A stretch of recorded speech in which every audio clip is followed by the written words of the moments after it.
What is perfection? Your idea of yourself or somebody else's, society's perhaps?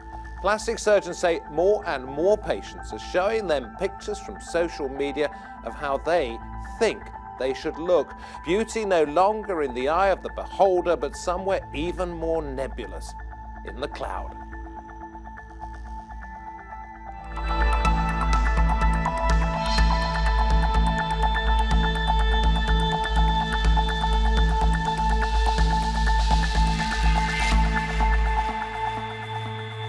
The pressure, and then perhaps the surgeon's knife or continued self-loathing. What drives a person there? Well, we have two people who've been on a certain psychological and physical journey. And why? The psychologist's view, plus those who are trying to help. You're watching Roundtable with me, David Foster. Social media filters can be great fun. You can wear flowers in your pictures, or even have dog ears. But with a simple swipe of your fingers, you can also edit your appearance. Filters on apps such as Snapchat and Instagram are helping people reach what were unattainable standards of perfection. This beauty ideal is so manicured, sculpted and unnatural, some describe it as the Kardashian effect. Now plastic surgeons are reporting patients coming to them with altered selfies, requesting to look more like the retouched photo. Dubbed Snapchat dysmorphia, it's a subset of body dysmorphia, where individuals obsess over what they see as flaws in their appearance. What are the mental and physical consequences of the new filter phenomenon? Okay, time to get the conversation going. Pleased to say that joining us on Skype from Surrey in England, we have Dr. Nihara Kraus, who's a consultant clinical psychologist. With me at the round table, Musa Hayat, a nude model and activist who has suffered from what we call body dysmorphic disorder. Esther Falana's here. She's the presenter and host of Backchat London and describes herself as an Instagram influencer. And we have Hannah Lewis, Rethink Mental Illness and project lead at Body Dysmorphic Disorder Foundation. Hey, great to have you all with us. Hannah, let me start with you first of all. BDD, Body Dysmorphic Disorder, what does it mean? So body dysmorphic disorder, it's a mental health condition, and it's when someone's self-image and body image is sort of spiraled out of control. It's become so negative that it's become an obsession, and that's introduced some compulsive behaviours. What people don't realise about BDD is it is a psychological condition, and so alongside the obsessions and compulsions, you have depression and anxiety as well. And there's a certain thing about your body you dislike, or you dislike the fact that you're entombed in something that you don't feel is you, or what? I think the latter description's really accurate, but it differs from case to case, I guess. Some people are really preoccupied with a certain feature, so their nose, their eyes, their ears, or for some people it can just be their whole face, their body, weight and shape. It is just different from person to person. If I may say so, you're 25 now. That's right, yeah. And you didn't get any help with this, even though you suffered with it through your teens until you were 18. In your case, what was going on in your head, in your body as well, I suppose? Manifests itself in physical symptoms. So it sort of began when I saw a picture of myself. Someone took a photograph and I saw it, and there was a real disconnect between what I saw in that picture and how I felt about myself. My preoccupation was very much around my face and the sort of dimensions of my face, proportions and such.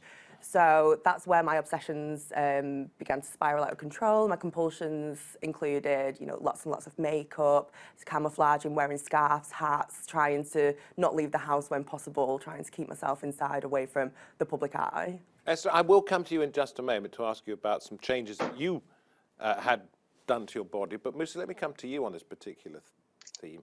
You took up nude modelling because you said it helped you with your body image, but what was the problem with your body image? Oh, since I was a teen, I think that's when it started happening, where I obsessed over everything about myself. Even my mom used to catch me, for a 14-year-old kid, you would assume shaving all of your legs and your whole body at the age of, because I thought I was too hairy. I was seeing so much. I was picking at my skin, and at one point I had scars all over my face because it was just so much that I couldn't deal with. But I didn't think it was anything. I just thought I was being a teenager, but then it didn't stop. I lost a lot of weight. I was, I think, underweight, nearly 50 kilograms. my size. Then I obviously felt I was too skinny. Then I started to eat as much as I could. Then I went overweight. And then got more of my insecurities kind of hindered my emotional relationships with my partners. And it was more of a sense that how could anyone love me if I couldn't love myself? Musa, I'll ask you in a little while about how you perhaps overcame this, whether in fact you have. But Dr. Kraus, Nihara, you've been doing this, what, 24, 25 years now? And I wonder if the stories you've heard from these two so far are fairly typical of people who have BDD, body dysmorphic disorder, who hate their bodies, certainly for a period of time anyway.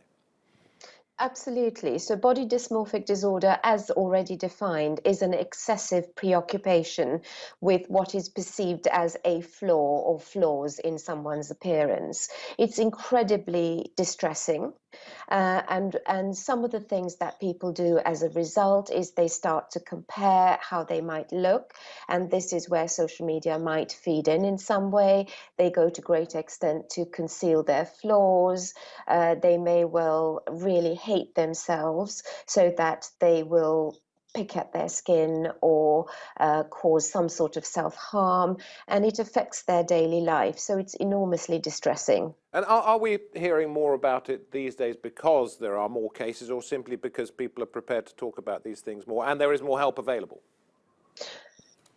I think that's $1 million question, isn't it? I do think that we are hearing more because people are ready to talk about it and there is a lot more sharing.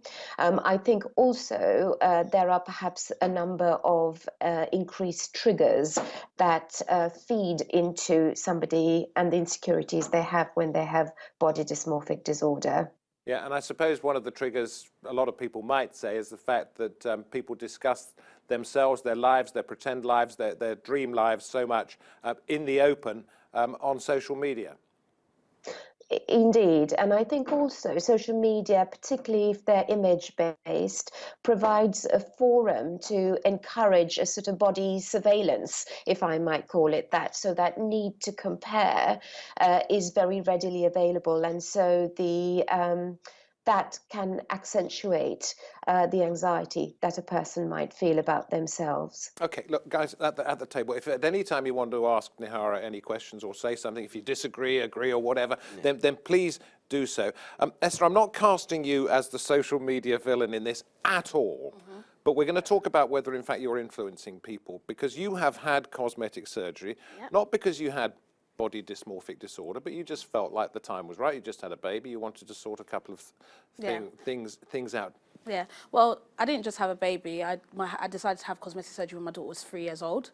So, I had gone to the gym, I'd worked out, I had tried to lose the stubborn fat in areas that I wanted to get rid of, and they weren't budging. I lost a lot of weight, significantly a lot of weight, but yet I still had a big belly. I still looked 3-4 months pregnant.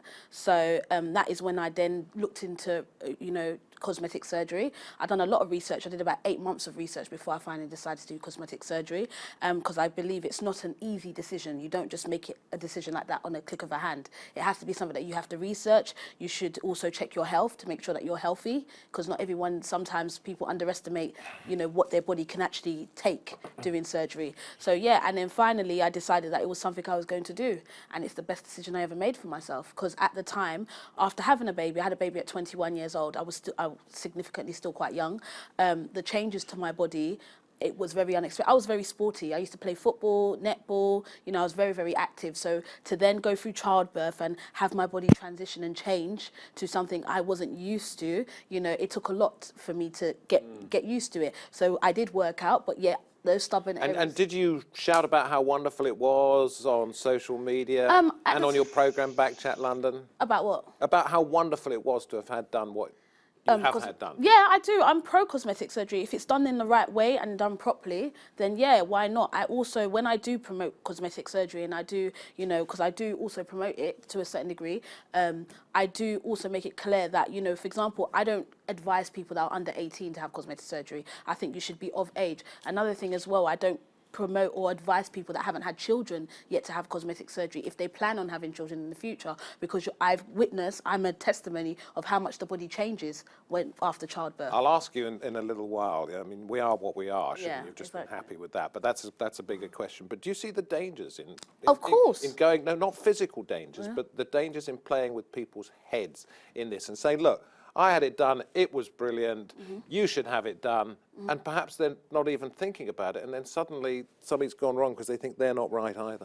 No, it's not. See, that's why I have to correct you. It's not I've had it done, so you should have it done. No, I'm just telling my story. One thing I always say to people is that I'm on a show called Backchat London where we debate. And because of the fact that we're very open and honest, it blew. It went viral. And that's what kind of put us on the platform that we're on. Now, I didn't ask to be a social media influencer. It's something that was brought upon me. So Well, that not was, really. Can I seriously say this? Yeah. You don't ask to be an influencer, but you describe yourself as an influencer. Of course, and because you go out and you influence people. So it's not something like you're sort of hiding yourself in the dark and saying, Of course. I don't want to influence people. You clearly do. Well, believe me, I have said in the past that I'm not here. One thing I always say to people is that I'm not people's parents. Now, I feel like a lot of people like to pass, when it comes to social media, the blame onto social media influencers. Now, if you've got, parents also have to play a part in influencing their children and steering them in the right direction. Now, my mother has raised me. Social media was not something I always had access to growing up. I was monitored, I was watched on. So as an influencer, for example, I always say that my priority, for example, is my daughter. That's who I'm out here influencing. That's someone that I want to make But sure. you do that on a one-to-one basis rather than through the cloud or the net. You influence your daughter by Exactly. talking to her. So, for example, if you have a I don't daughter, think you can get away from some level of Exactly. responsibility. No, but what I'm saying, I'm not moving my responsibility, but I'm just saying that I think it's quite easy for people to push the blame onto social media influencers about, it was your fault, or, oh, you influenced me. No, at the same time, we also have we have people that are supposed to be, primary influences in our life, which are our parents. If I felt at any time before I decided to do cosmetic surgery, before I decided to, go under the knife, my mother was my point of call. My father was my point of call. Mum, I feel a certain way about my body. I've done all of this. What do you think? Speaking to people directly rather than going to Instagram or Snapchat. People shouldn't use those things as a point of call. You want to say something to Esther, don't you? No, I'm just thinking. I think you make some really, really valid points, Esther. I think my concern and what I'm thinking at the moment is that this climate of social media and having influencers out there, like you said, promoting cosmetic surgery, it's there, it's rife, and I don't believe it's going to go anywhere anytime soon. So I think the answer isn't in telling people like Esther to stop what they're doing. I think it's about building resilience in young people, and when we, in our schools and on our curriculum, we need to ensure that there is an element of media literacy there so that young people are aware of people like Esther's story. I do get a bit concerned when I think about the promotion of cosmetic surgery. I think the interface between cosmetic surgery and BDD is quite complex. It's often a symptom. People who are quite unhappy with themselves seek cosmetic procedures in order to... It's not going to cure anything, though, is it? If you That's the issue with BDD. It's not. They'll find something else. I know from my own experience, once something's fixed, then you sort find of something else lock wrong. onto something else. Exactly. Yeah, it's like my old car. Mr. I will ask you a question in just a moment, but I want to bring Nihara back in here. You were nodding just now.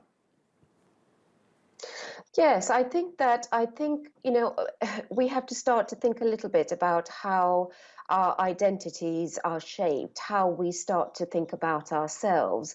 And of course, whilst we're influenced by the messages around us, our own experiences will also influence how we see ourselves. And it's a fine line, isn't it, between self-acceptance and self-improvement. And I think that if you want to improve yourself, whatever those steps that you take might be, and it comes from an informed source, then there's absolutely no harm in doing that. I think the difficulty with BDD is often that improvement is to escape from a deep sense of not feeling good enough. It might be related to low self-esteem. It might be related to a distorted body image. And so that then isn't put right, because the improvement can never, you can never improve it until you self-reflect. Well, we're getting two people nodding here, and we'll ask you about that in just a moment. But Musa, the question I want to put to you, and we'll talk about the fact that you decided that life modelling in the nude for artists, was actually a way of coming to terms with the body that you didn't like at that particular time.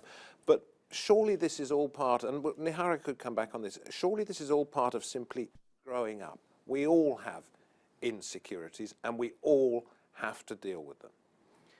Well, I don't think that's true, though, because these insecurities have shaped who I am. They have made me how I am today. All of the issues with body confidence that I've had stemmed from my teens to my early 20s, to which I finally took a step into believing that, oh, life drawing could be a way to deal with it, because it's not looking at myself, as I'm looking at people's work of me, which is not me saying, oh, David, you look great. To me, if you say that to me, I'd take it with a pinch of salt. Oh, he's saying it for the sake of saying it, rather than you actually drawing me, and I get to see what you actually draw. It's a matter of perception of self. So what happened in your head when you started to see those drawings? I was actually like, oh, wow. Actually, look at that. This is great. So they were reasonably good artists, or they were very flattering, or it was just something that you were happy to see how other people viewed you? Yeah, it was that. And then it was going in terms of other people's validation, which was, again, affecting me, because I didn't need other people's validation of my body. I needed my own validation for that to happen.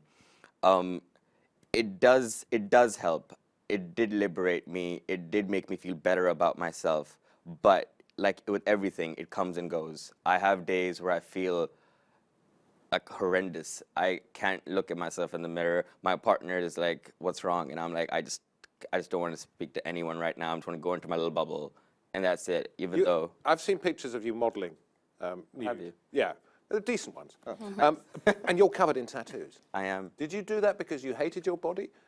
That was the initial reason, yes. Yeah? I first started covering my body when I said I did not want any negative space. I didn't want any skin showing.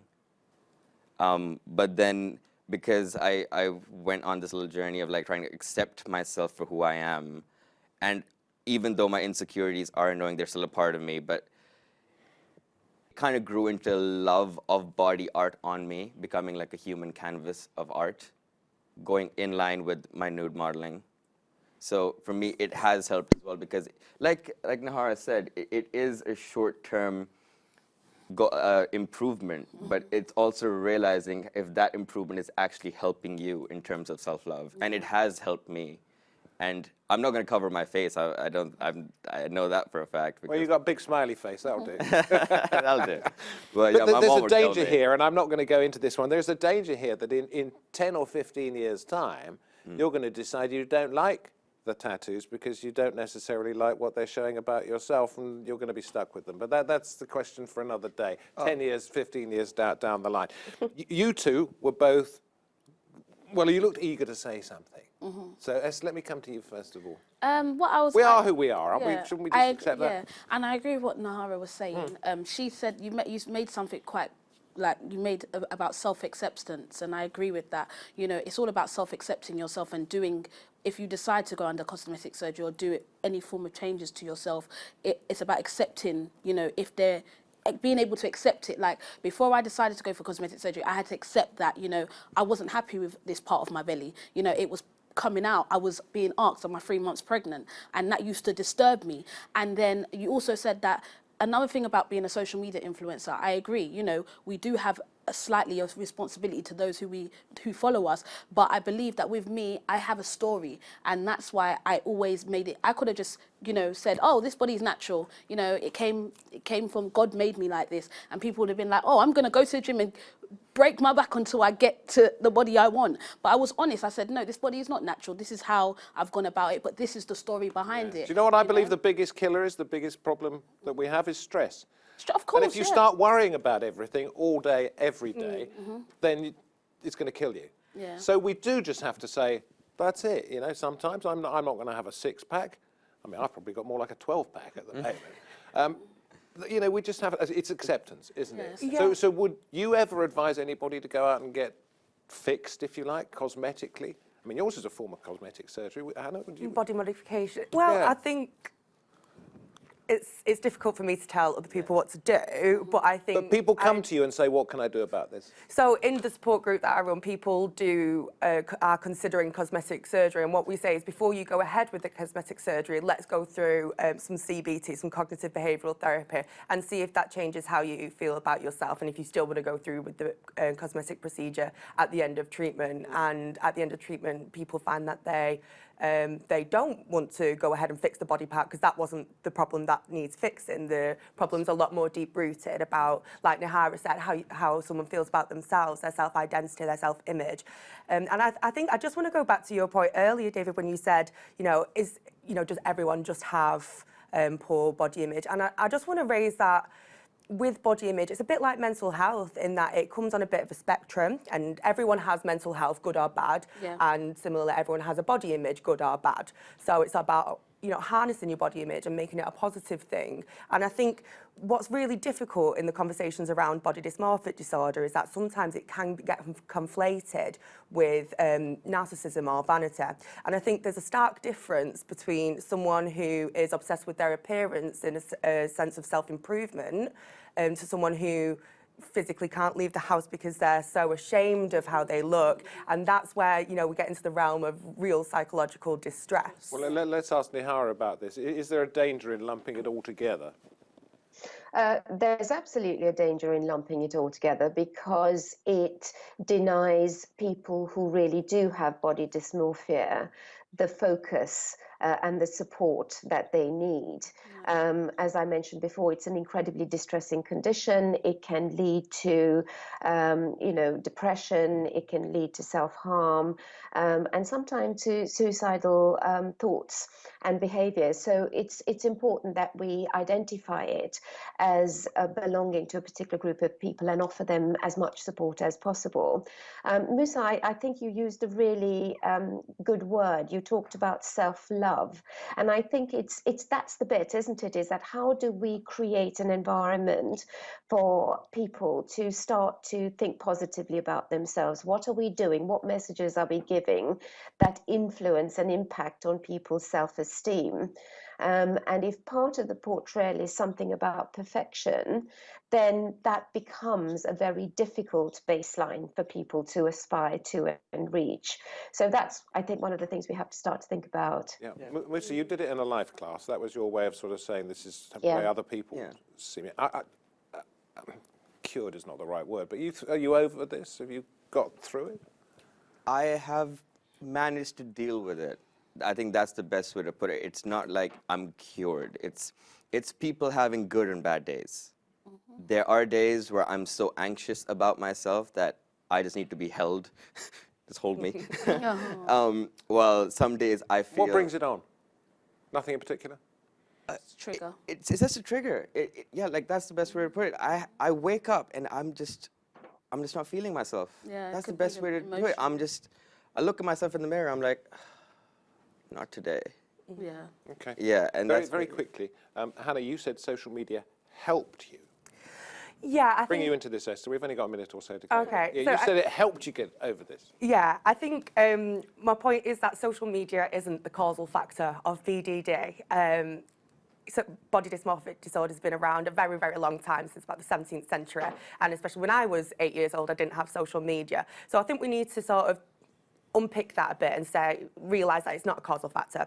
However, like Nihara's mentioned before, it does offer a platform for symptoms to be exacerbated. Mm-hmm. But I think when I worked with some young people around body image and social media, we really had to recognise, like I mentioned earlier, it's not going anywhere. It's about how we utilise our online space to be helpful for us rather than a hindrance. Because, lest we forget that diet culture and the beauty industry is really lucrative and feeds off our self-hate, and that's just embedded in our society, and that's I only have about 30 seconds to go. Sorry. Esther, I'm just going to come to you very, very quickly. You had the cosmetic surgery done. Do you think you're in a better mental space now because you had it done than if you hadn't? I feel like you described it perfectly. It has not fixed me, but it's made me better. It's like it's given me the confidence that I felt I didn't have at that time. And I've done it 2 years ago now. Do you understand? That was when I first did my cosmetics, because I've had it twice. I did my breasts, I got a breast lift because I breastfed for 14 months. And so my breast dropped, and then I got my lipo on my belly. So for me, it's given me self-confidence. I don't regret it. You know, I wouldn't do it again because I'm happy with what I've got. Well, what about when gravity takes over? Well, I'll be old. I'll be old. I'll be old then, and it wouldn't be that. You know, I wouldn't. You know, I don't. At the end of the day, I'm living for now and myself and how I feel, and I feel great, and I'm happy. I have no regrets, and you know, I'm not anti it, but at the same time, I do believe making sure it's the right decision for yourself. Most importantly, that's what I stand by. I found it a really fascinating discussion. I want to thank Nihara. Thank you very much for coming on. I think listening to you, the people around the table have found some very interesting points of view. And listening to your story is absolutely amazing. Yeah, Musa, best of luck. Thank you very much indeed. Esther, Backchat London. And Hannah, good luck with it's not a society, it's a charity, isn't it? Yeah, I will. Helping people who have problems with their body image for whatever reason. I'm David Foster. This has been Roundtable. We thank you very much for your company. I thank my guests for coming on, and we hope to see you next time. Goodbye for now.